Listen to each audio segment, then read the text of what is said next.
Thank you, Kelly, and welcome everybody. I appreciate you guys taking time out of your afternoon to hear about this presentation. As Kelly said, we are going to be talking about a new concept called the Adjustable Pension Plan, which we've been working with here at Chiron to assist individuals in their retirement planning stages. The items that we're going to discuss today is a definition of the problem at hand, the type of plan design that companies are using, how they are operated, and the generation of employee that benefits most favorably from the different plan designs. We'll talk about our proposed solution, which assists employees in having more retirement security and not creating a generational shift in retirement dollars, which we'll talk about later. We'll show you mathematically how the adjustable pension plan works and how the calculations work out, and then talk about why this plan design works better than the traditional defined benefit plan. Some of the key concepts that we'll discuss at that point are the dynamic investment policy. It's not a set it and forget it concept. That might work in cooking some things with rotisseries, but it does not work with pension plans. And a more dynamic accrual pattern for the employees.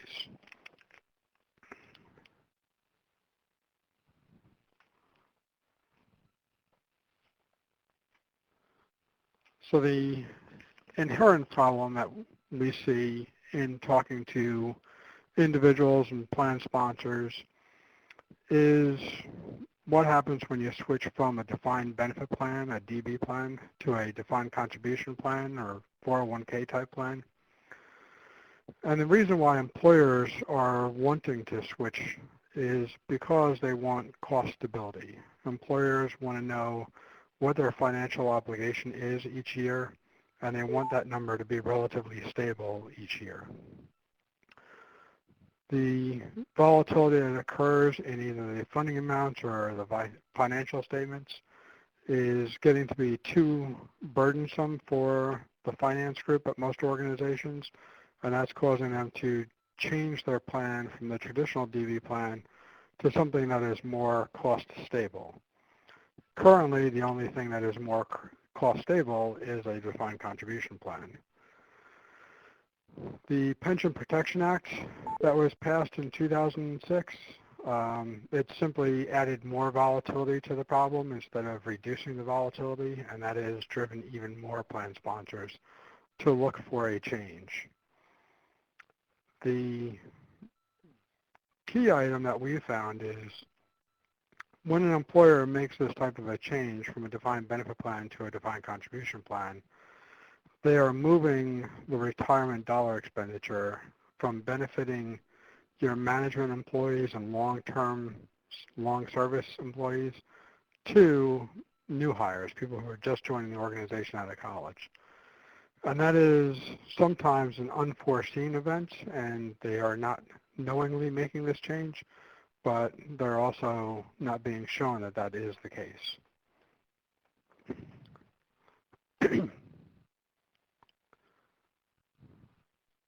The issue as far as the employee's desire is the employees are looking for some method to get retirement security.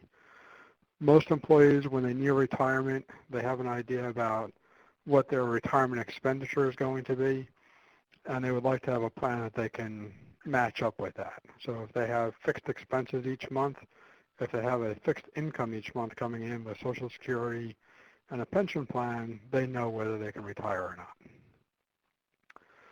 Employees are not professional money managers, so they are not really capable in a lot of cases to manage their own savings account.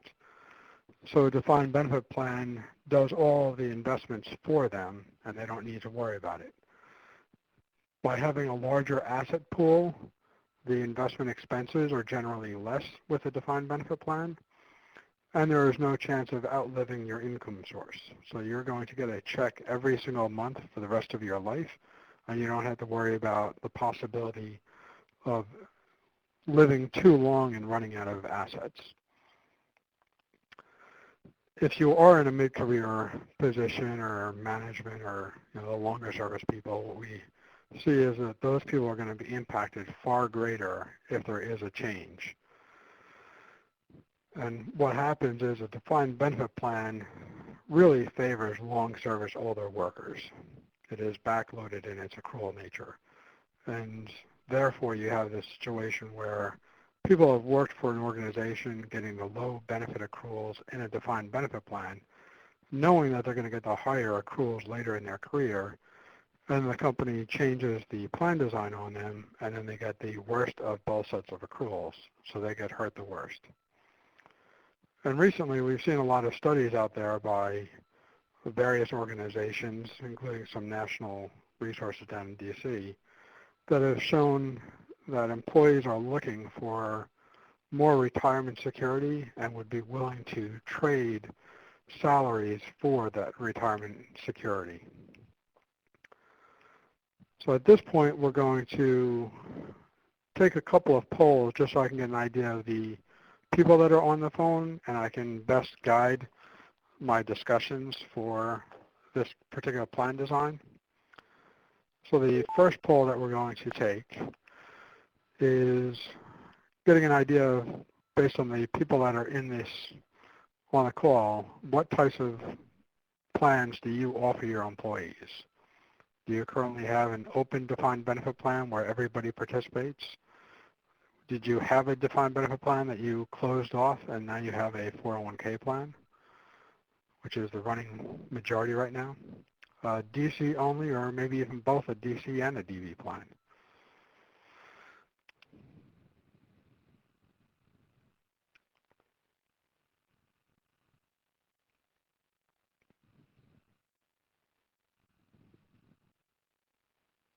Okay, so it looks like we have about half the group with a closed DB plan. So you have issues that you need to contend with that frozen plan now, and that you're operating a 401k plan for future hires.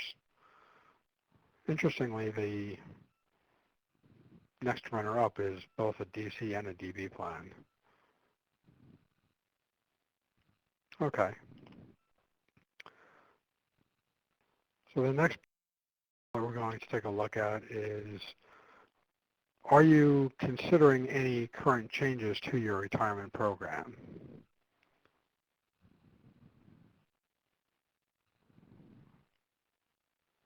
Whoops. There we go.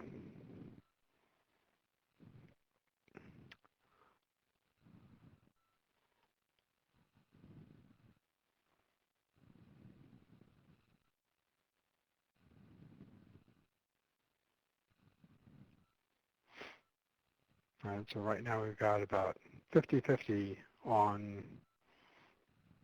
who's looking to make a change to their retirement program.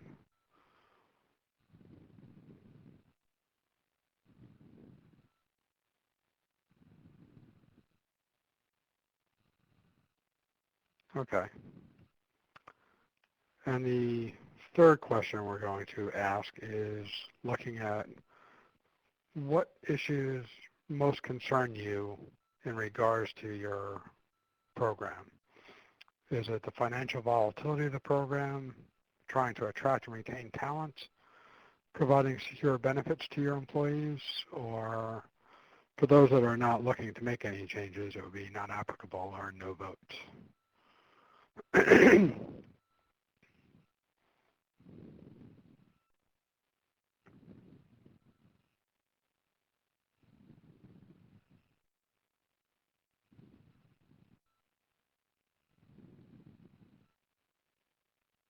Okay, so financial volatility is certainly the strongest, and that's what we've seen in the past, and that's really what drove the design of the adjustable pension plan. So I think this presentation will work out for the majority of our voters here. So thank you very much for your input. So this next slide, we're looking at a comparison. This is a tool that we use to help people understand what happens when you make a change. So here we're looking at an organization that changed from a defined benefit plan to a defined contribution plan. And we wanted to see the relative value of the benefit change to participants.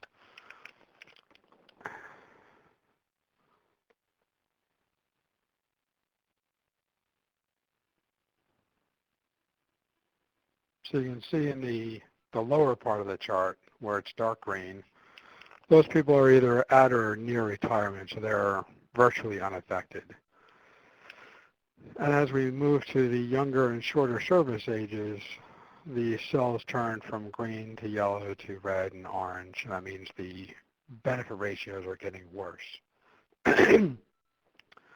The biggest noting point here is the very, very youngest ages from 20 through 29. Those individuals start to improve on their benefits compared to the people that are just a little bit older than them. And the reason for that is they have more time to invest their defined contribution plan and earn a reasonable benefit from the plan.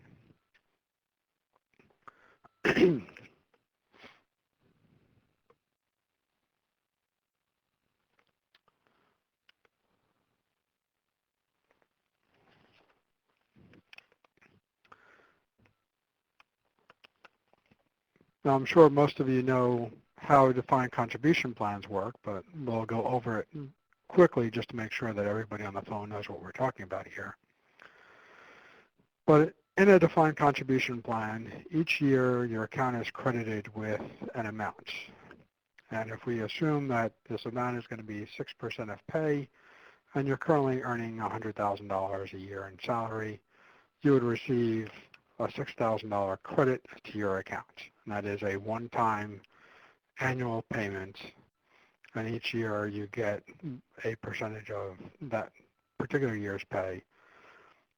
When you do ultimately retire, you have this nest egg that you're going to live on, and you need to figure out how to draw down that account, meet your expenses, and not spend all the money before you die.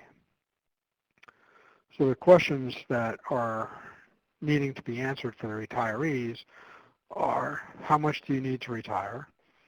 And they can usually figure that out. They know what their mortgage payment is going to be, what the car payment is, prescription drugs, whatever else they may be spending monthly. The next question is, how much can you draw down each year? And that gets a little bit more complicated because part of that depends on how long you're going to live. So if you're healthy, the account needs to last a much longer period of time, so you can't draw down as much each year. And if you're very ill, then you can draw down quite a bit because you're not going to be living very long. But it's all based on what your lifetime outlook looks like. So this provides far less retirement security. It does not enable participants to figure out whether they can retire or not. And their timing of retirement can be altered dramatically by markets. So if somebody was planning on retiring in the year at the end of 08 and they started planning in 07, maybe even told their employer that they were planning on retiring at the end of 08. When that time came and the markets collapsed, if they didn't adjust their investments properly, they are no longer able to retire, and it's going to take them several years before they can recover the asset losses that occurred in 08 and actually retire. And there's absolutely no type of insurance related to these plans, unlike the defined benefit plans that do have PBGC insurance. Everything with a defined contribution plan is based on individuals. The individual is at risk for investing, for mortality. There's no pooling of risks like there are in a defined benefit plan. So when employers talk about moving from a defined benefit plan to a defined contribution plan, they usually say, well, we can't handle the risk, so we're going to shift that risk to the participants. Well, in actuality, there's an elevation of the level of risk, and So companies are passing off to their participants usually around 115% of the risk that they could not handle themselves.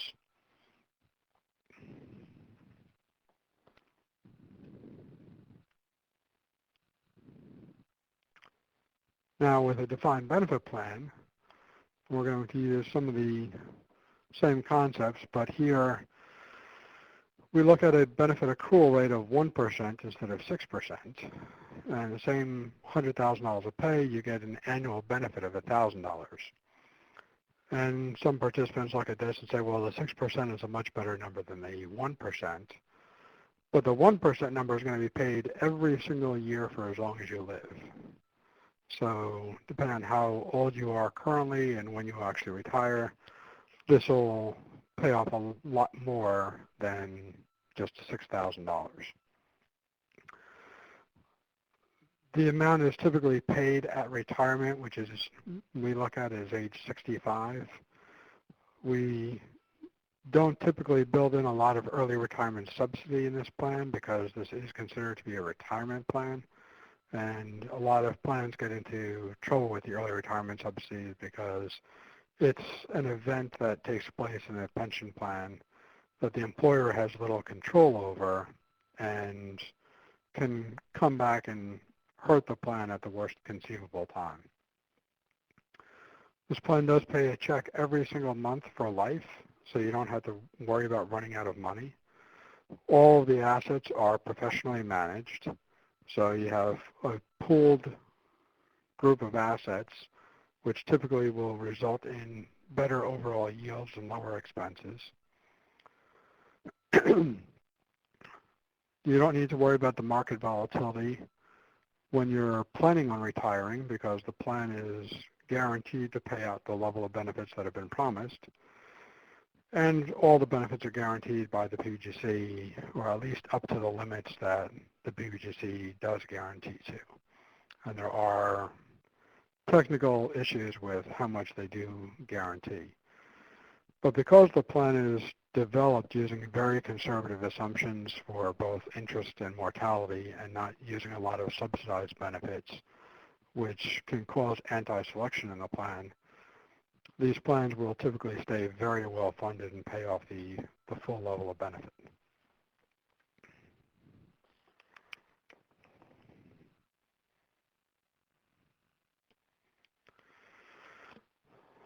So what is the solution that we are looking for?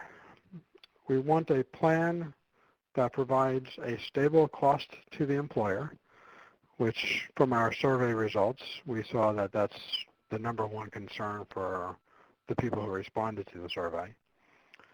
And a plan that provides lifetime income to the employees so that they can plan for retirement and retire in a reasonable fashion and reasonable comfort.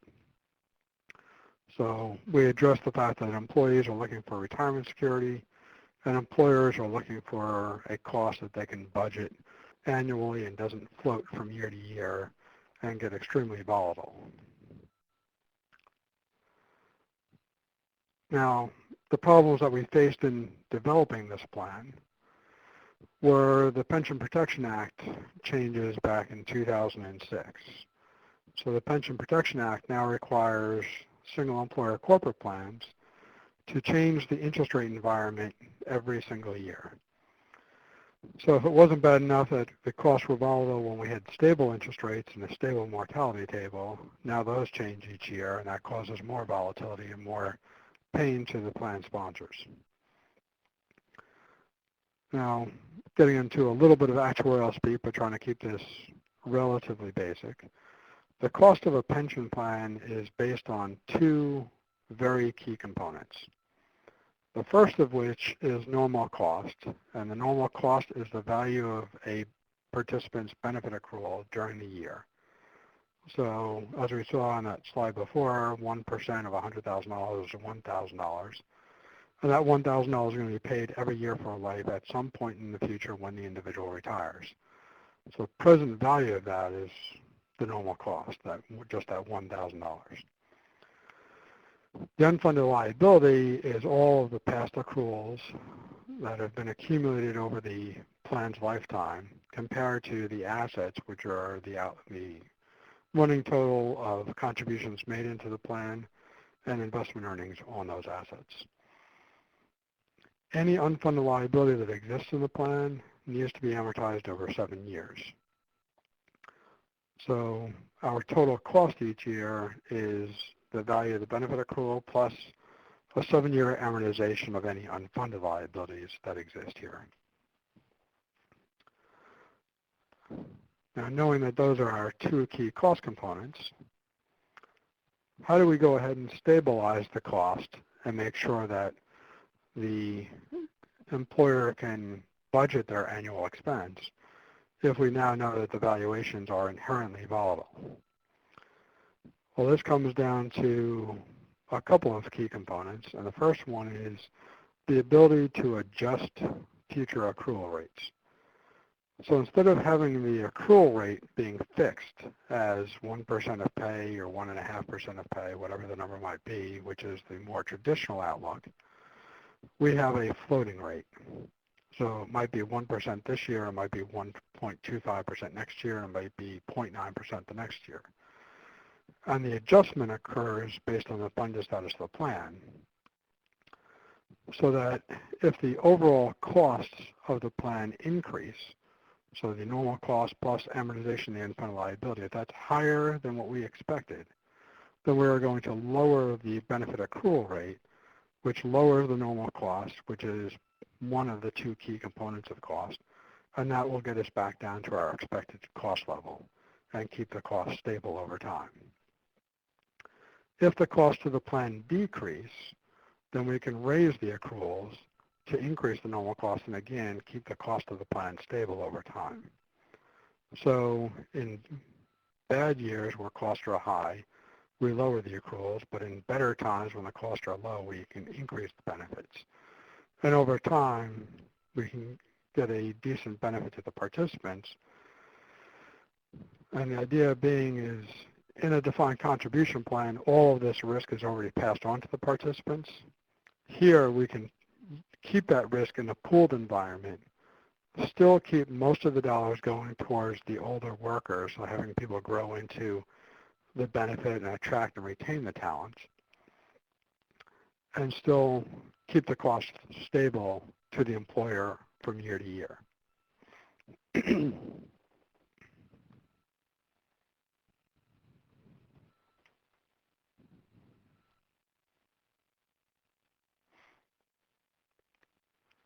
So some of the key things about the adjustable pension plan that have been stated in various write-ups by people who try to write about actuarial concepts but are not actuaries is this is not a hybrid plan. Everybody calls it a hybrid plan because it's different than what they're accustomed to, but a hybrid plan is a cash balance plan. It's a plan that accrues a lump sum of money and then converts it to an annuity at retirement.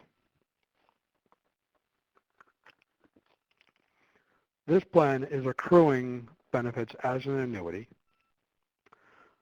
The retirement and longevity risk, the mortality risk, is pooled amongst all members, so we get a stable level of risk across the board. And everything is professionally managed, so we're getting a lower overall expense ratio with these types of plans. The differences are that the investment performance can be shared between the employer and the plan participants. Now, the level of sharing here goes into how the plan is set up and established. As I said, we can increase the normal cost accrual rate up or down based on the funded status of the plan.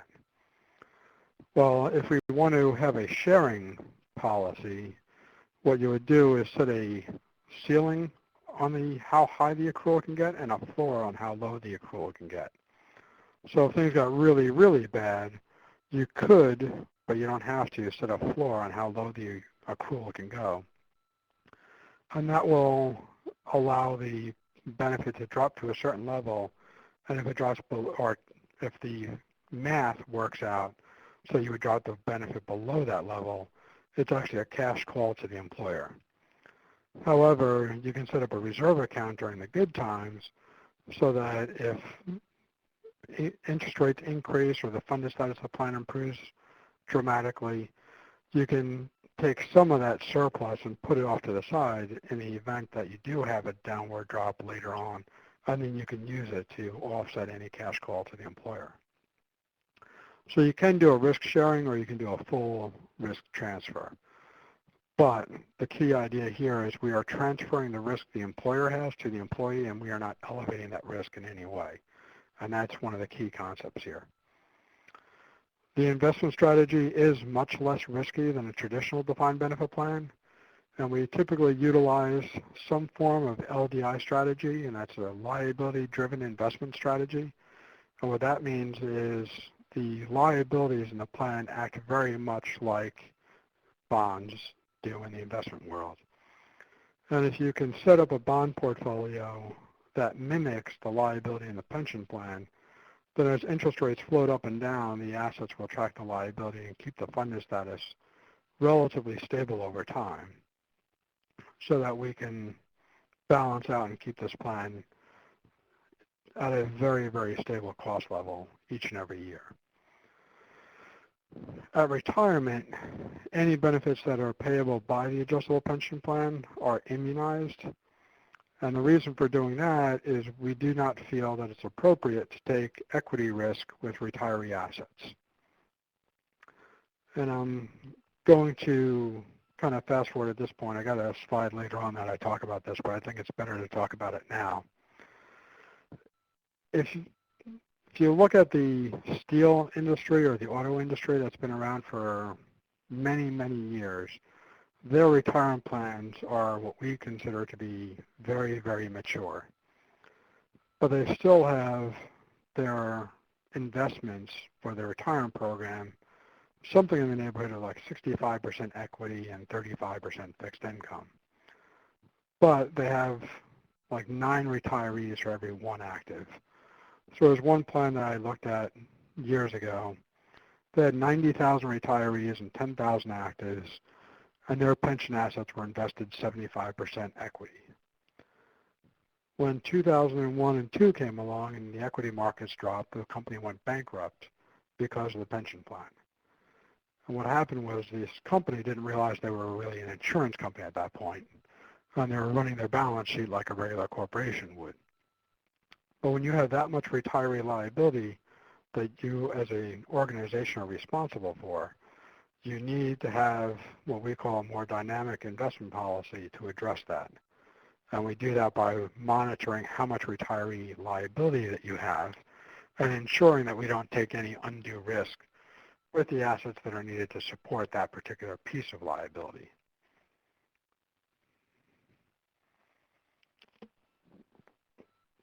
So the next couple of slides are going to look at how this actually works mathematically. The adjustable pension plan is typically a career pay plan. It can be a fixed dollar amount, like $30 per month per year of service or some other amount. But most of the plans that we've set up so far are career pay plans. So in year 1, the benefit rate might be 1.10%. If the pay is $100,000, then the annual benefit accrual would be $1,100. The next year, the benefit accrual rate doesn't change. It remains at 1.1%, but the pay increases. And now our accrual for that year is $1,122. In the third year, something happened, either a drop in interest rates or a funding shortfall occurred. So we had to lower the benefit accrual rate to 1%. The pay was increased to $104,000 per salary scale, and the annual accrual was $1,040. And you can see as time goes on the next year, the benefit accrual rate dropped again, and then the next 2 years it increased. So you're just multiplying the accrual rate in each year times the pay for that appropriate year. You get each individual piece of benefit accrual, and each of those layers are then added together, and then we get a total for this particular 6-year period, the total was $6,620 per year, or a monthly benefit of $551.67. So we're looking at each year independently.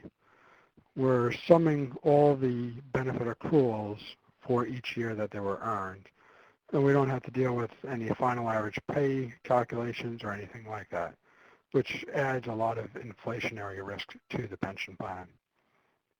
So we wanted to strip that out, and that's why we're using a career pay plan instead of a final average pay plan.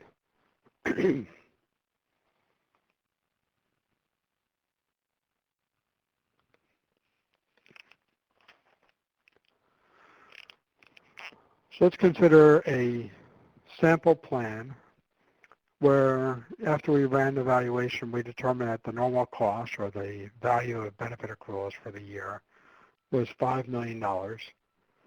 We start at year one with no liability and no assets.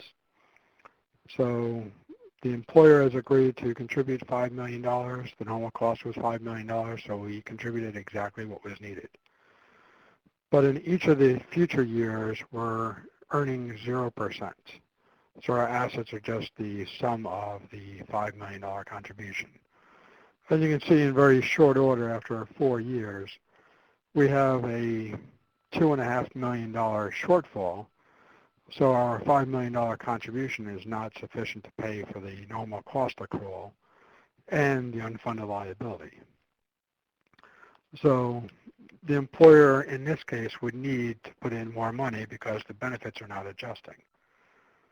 However, we're looking at a way to adjust benefits and ensure that the contribution to the employer stays stable. So in this case, it's the same exact scenario where we're contributing $5 million each year. We earn 0% in each year. And you can see that the liability is growing, but when we develop the amortization of the unfunded liability, we see that in year 2019, the expected amortization is $350,000. So we've dropped the benefit accrual rate from 1% down to 0.92%. That has the impact of lowering the normal cost from $5 million to $4.6 million.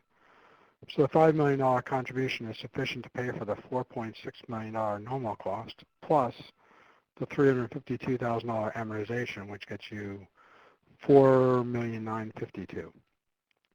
So now our $5 million contribution is sufficient to meet the minimum required contribution for each and every year without any changes to the employer's contribution rate.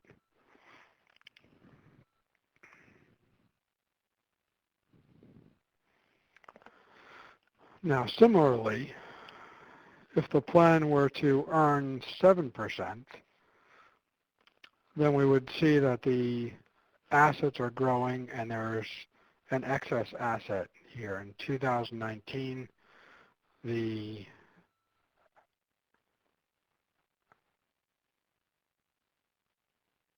assets here are $23.2 million compared to the assets of $23.7. So we have a $500,000 excess asset, and that $500,000 can be combined with the $5 million contribution to match up for this $5,450,000 normal cost. So now we've increased the benefit accrual rate from 1 to 1.09%.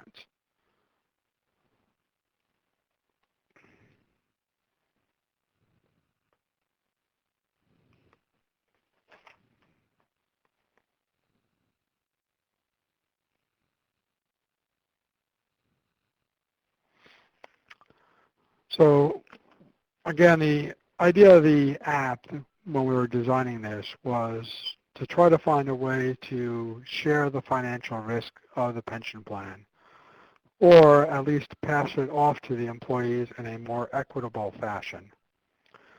We needed to be sure that we could lower the overall financial volatility of the plan and not create something that was as volatile and as cost prohibitive as a traditional defined benefit plan. Wanted to make sure that we could provide the retirement security to the participants who are really in more demand for it, and all the surveys seem to be telling us that employees are looking for more retirement security. We want to make sure that our risks were pooled in some fashion to make sure that we could lower the overall risk level of the pension plan, and to make sure that the investments were professionally managed so that we didn't see what we typically do when we review 401k plans, which are the majority of the assets tend to end up in a money market or a stable value fund.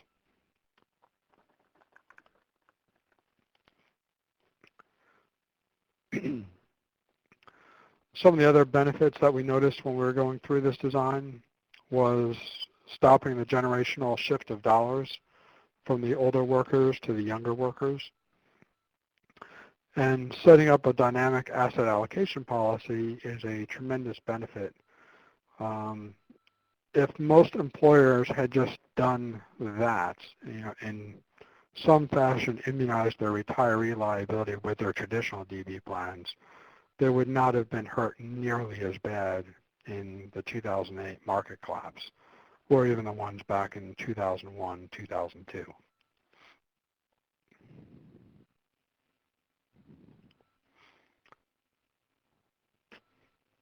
In this slide, we're comparing the adjustable pension plan to a defined benefit plan.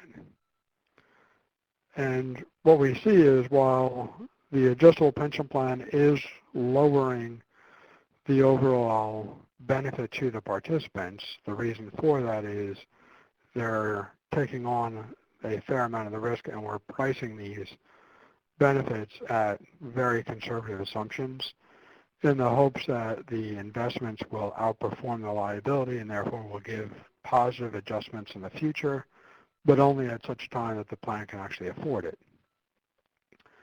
So we see here that it's a more uniform change from the bottom being green, and as you get younger across the board, the benefits get cut a little bit more. They will have the ability, and if we do a stochastic forecast on this, you see that they end up doing about even because they'll get those future adjustments. And just to answer any questions that might come up about this silly little chart, that one little blue cell that we have in the middle here,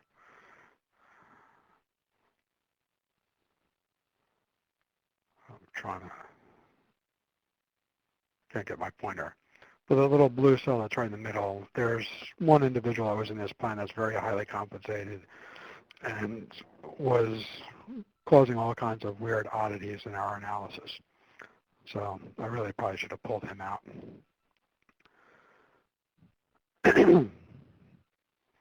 On the next slide, we compare the defined contribution plan to an adjustable pension plan. I'm trying to keep this on a kind of an apples-to-apples comparison. Is a little bit difficult, but we've tried the best we could to deal with the different assumptions for DC plans and DB plans.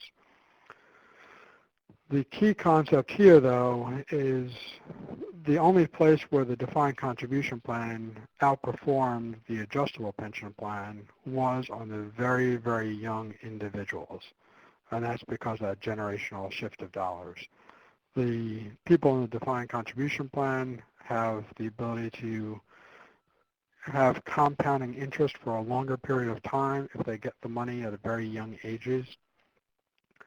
So those are the only people that benefit in defined contribution plans. So by making a change from a DB plan to an adjustable pension plan, you keep the allocation of dollars more in line with a traditional defined benefit plan, and you don't have this inherent shift to the very young workforce.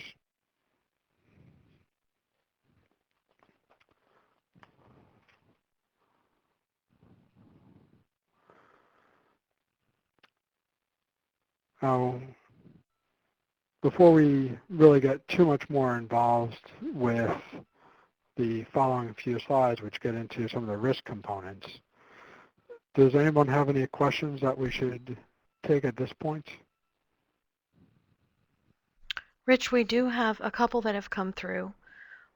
One is, would you have to start a new DB plan for the app, or can this be converted as such doing a plan amendment?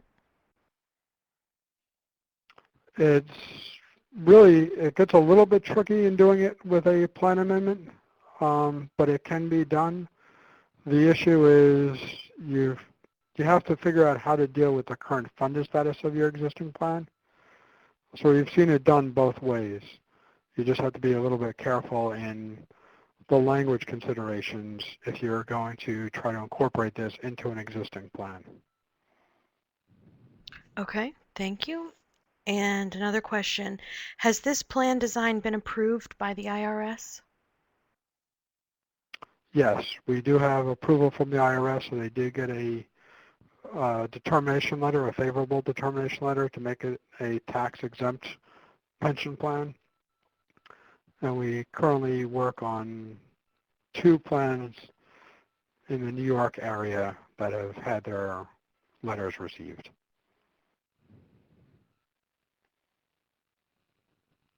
Okay. The one other question, how many similar plans have been established recently? So there's a few different types of plans that are in that similar category. There's 2 that are just like the plans that we're talking about today. And there's a few other varieties that are popping up. Some of them are variable annuity plans, and some are called variable accrual rate plans. The issue that we have is when we talk about our adjustable pension plan, we make the adjustments based on the current funded status of the plan, which we think is very important. There are some organizations that try to shortcut the issue, and by taking a shortcut, they may look at just the return component, not the overall funded status of the plan. And that can lead to some bad outcomes when we run our testing models. So there's probably about 10 or 12 plans that are similar in nature to this.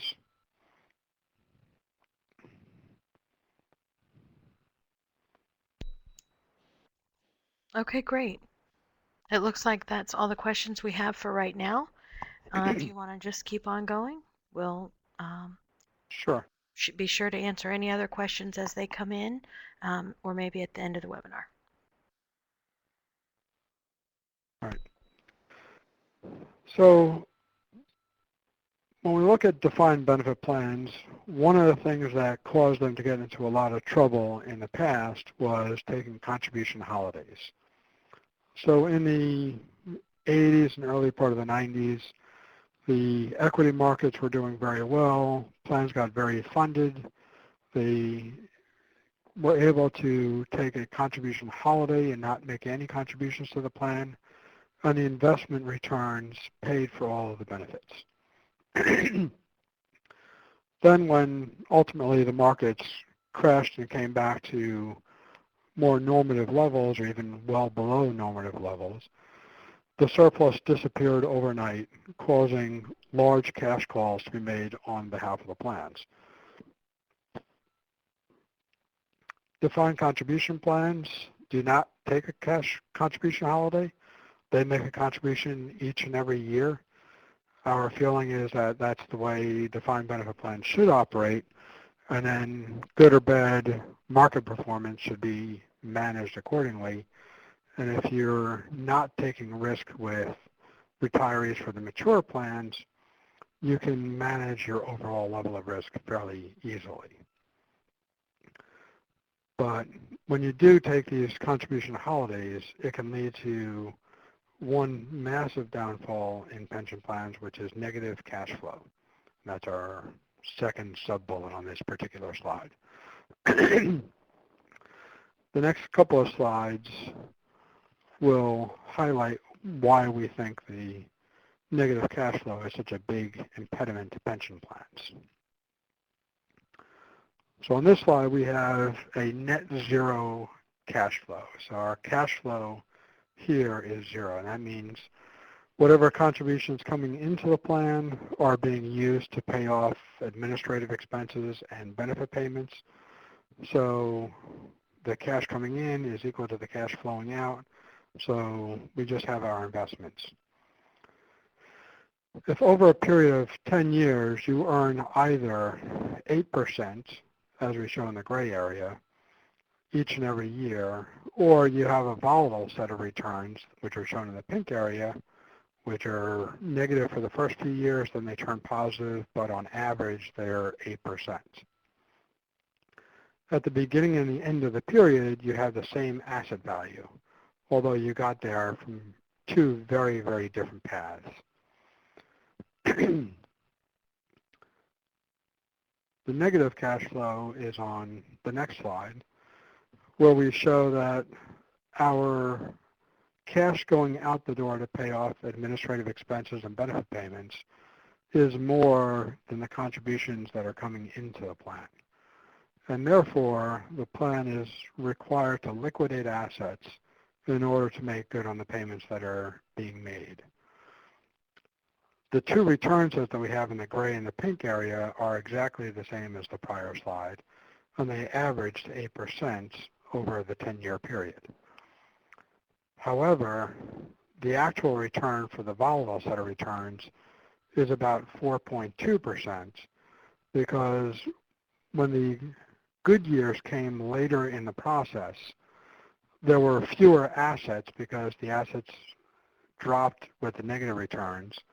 And when the equity values drop, you have to liquidate more shares in order to get the same net value out of the fund. And therefore, you have less shares when the market rebounds. So at the end of this 10-year period, the volatile return scenario has lost 55% of the assets.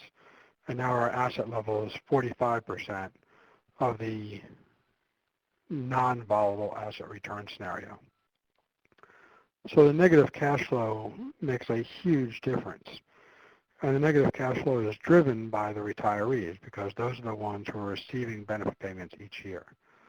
And that's the key reason why our feeling is when we look at the retirees, you need to have some sort of an immunization strategy or a lower volatility investment policy in place for that particular group of people.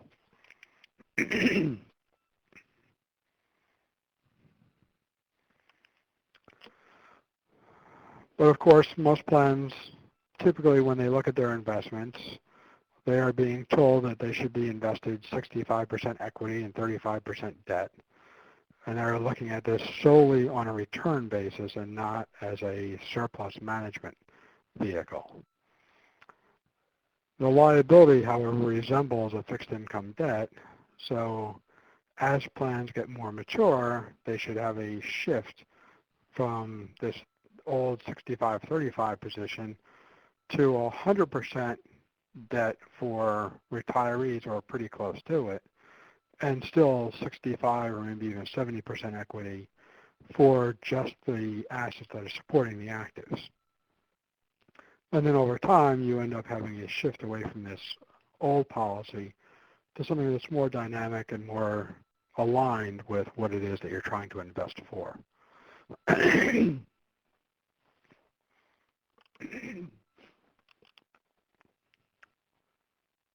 Now, the next couple of slides that we're going to look at show a stochastic forecast of return comparisons. So this plan is currently looking at a 7.25% return scenario. And they're taking on a fair amount of risk to get that particular return.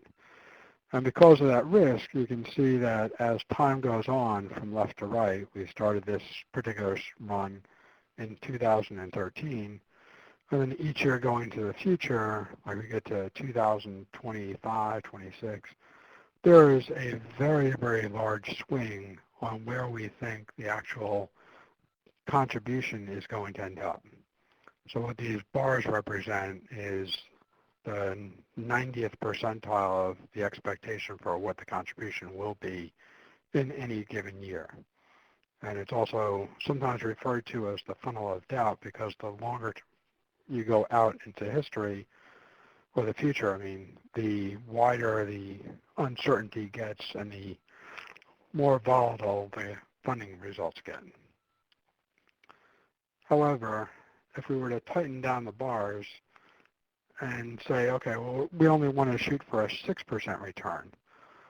Well, with a 6% return, we can reduce the volatility by a fair amount. And you can see that the gray bars are the prior chart, and the now colored bars are the same results, but using this tighter standard deviation and a lower asset return. So you get a lot more certainty on your projected results. Now this was done with a standard defined benefit plan and just looking at what happens if we reduce investment risk and not compounding this by adjusting the benefits to stabilize the overall contribution each year. So let me just point that out. And you can see the midpoints, which are kind of little circles around the yellow area and the medium gray. The median contribution numbers go up because you're getting lower returns. But again, just by doing this one piece, you stabilize your overall cost. And the tighter that we can get this cost, the more likely it is that we can use the adjustable pension plan to stabilize the last piece of cost and make this a fixed cost each and every year. So this is one of the key components, is making sure that you're not taking any undue risk with the investments and trying to have the plan pay for the benefits without any contributions being made to them.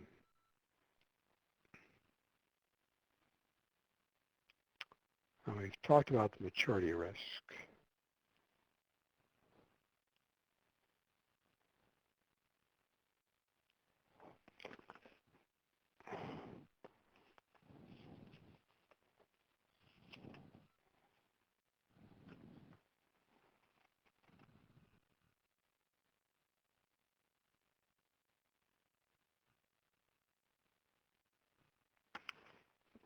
Okay. So on this slide, what we did was, you can see on the bottom right there, we immunized 75% of the retiree liability. We could have done 100%, but we wanted to have at least some widening of the bars. And you can see the immunization does have a cost associated with it. And that's why the cost levels and the median values all increased. But you can also see how much tighter each of the bars got. So we are now pretty stable in the overall cost of the plan. Again, this is not doing anything to adjust the benefits that are being earned under the plan. This is just using finances and a different financial or investment policy to try to stabilize the cost first and foremost. And then we know that we can adjust the benefits after the fact. So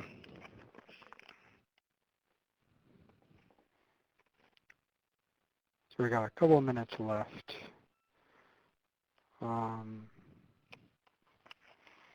So just to kind of highlight the idea of the adjustable pension plan, the risks are controlled through plan design and the volatility is controlled through plan design. Everything that we do when we set up these plans uses the most current investment results and mortality tables. So we're using now the RP 2014 mortality table and current market rates in valuing the liability to make sure that there's no surprises as interest rates and mortality tables change over time. So we ignore all of the funding stabilization results that came out through MAP 21 and HATFA. Help employers understand the actual plan liability and what makes it move so that they understand what will impact the benefits that are being earned under the plan, and ensure that there's a much higher funding ratio in these plans and that funding ratio will be stable over time. And all of this provides a higher level and better overall retirement security for the participants. And we are right at the end here. So my last little slide here, as we all know, there's a retirement crisis here in the U.S., and the Chinese use 2 characters to write the word crisis. The first one represents danger, and the second one represents opportunity. So this is from, I think it was from John F. Kennedy, beware the danger and seek the opportunity when you're facing a crisis. Are there any other last minute questions?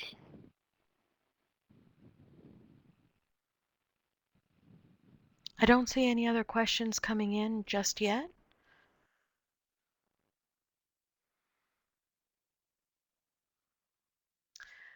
Rich, thank you so much for sharing your knowledge and all this information with our audience. And thank you, audience, for being with us today.